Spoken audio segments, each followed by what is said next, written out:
Hello students, I am Ajaypal sir from Vivekananda Senior Secondary School Bani.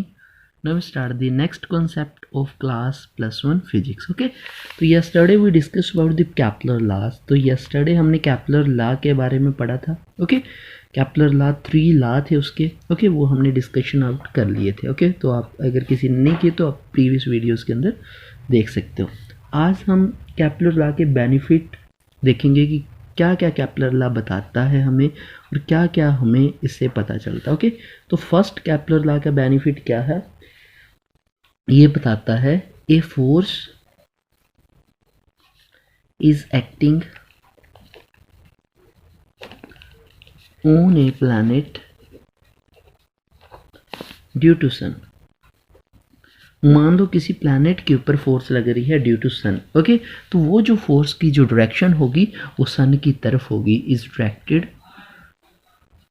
Towards the sun. Okay, तो ये हमें इस Kepler law से पता चलता है. ओके, इस फोर्स को हम क्या बोलते हैं, that is the centripetal force. Centripetal force, आपको पता है सेंट्रीपिटल फोर्स की जो डायरेक्शन होती है टुवर्ड सेंटर होती है. ये मान लो हमारा सन है.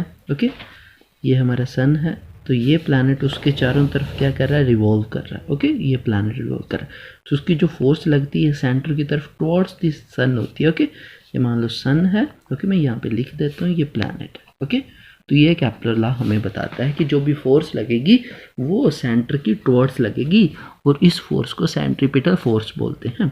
ओके, और ये सेंट्रीपिटल फोर्स जब ब्रेकआउट होती है तो जो प्लैनेट है वो रिवॉल्व करता है एक टेंजेंट की तरह.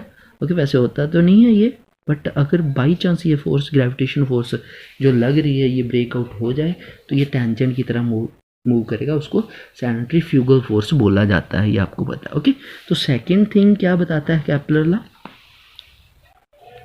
सेकेंड थिंग हमें ये बताता है कि force acting on a planet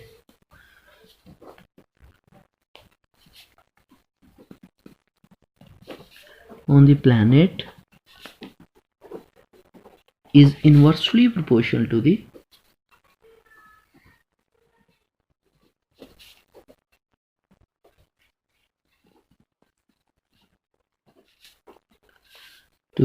square of distance between them.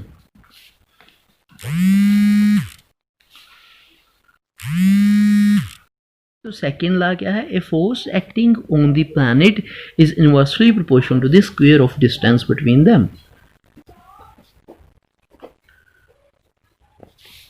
इसको ये जो है सेकंड उसकी एडवांटेज है केपलर लॉ की. ओके, दैट इज हमने किया था इनवर्सली प्रोपोर्शन, कोई भी जो फोर्स होती है वो इनवर्स स्क्वायर लॉ को फॉलो करती है, तो ये केपलर लॉ ने ही हमें बताया था. ओके, इनवर्स स्क्वायर लॉ ये आप कर लो. ओके, थर्ड जो है उसकी एडवांटेज क्या हमें बताते हैं केपलर लॉ, वो हम करते हैं कि force acting on planet is directly proportional to the product of masses. जो सबसे बेनिफिशियल पॉइंट है, the force acting on the planet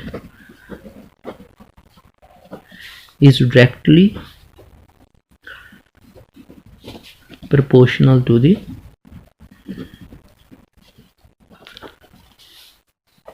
product of masses.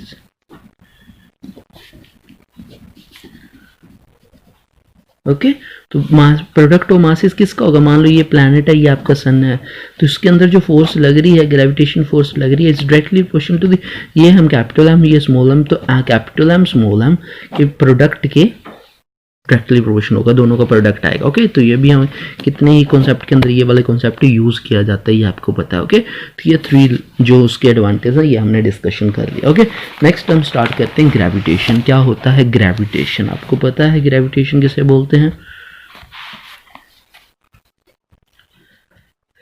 Gravitation. Okay, gravitation क्या है, okay, it is a name given to the force of attraction between any two bodies of the universe. Okay, it is the force of attraction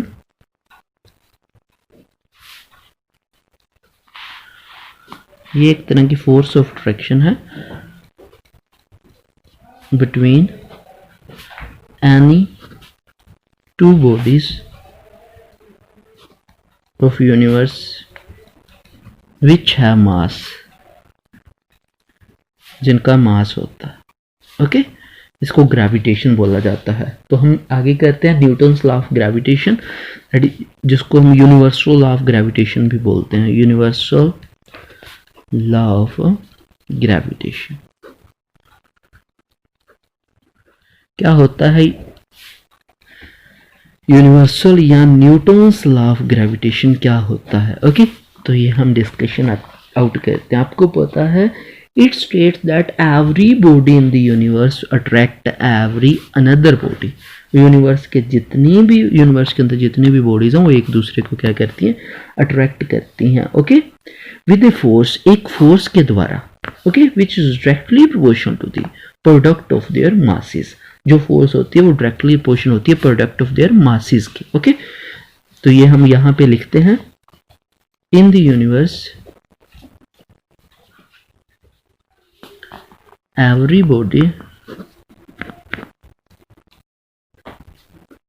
body attract another body with a force which is directly proportional to the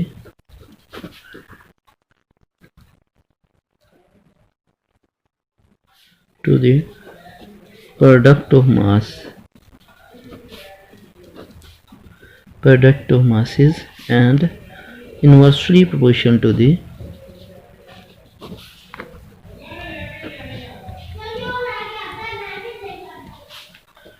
square of distance between them.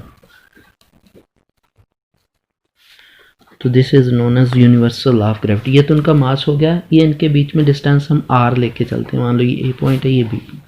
Okay, तो आपको पता है first line के according the force is directly proportional to the product of masses, and second के according force is inversely proportional to the square of distance. इन दोनों को हम कंबाइन करेंगे तो हमारा जो कॉन्सेप्ट बनेगा F is directly proportional to the m1 m2 by में r स्क्वायर, ये बन जाएगा। अब ये साइन को हम हटाना चाहते हैं, तो ये जब साइन को हम हटाएंगे तो क्या साइन आएगा? इज इक्वल टू आएगा और कांस्टेंट आएगा m1 m2 बाय में r स्क्वायर आ जाएगा। ओके, ये आएगा। अब ये जो आया है इसको क्या बोलते हैं? यूनिवर्सल ग्रेविटेशनल कांस्टेंट बोलते हैं, G बोलते हैं। Okay, universal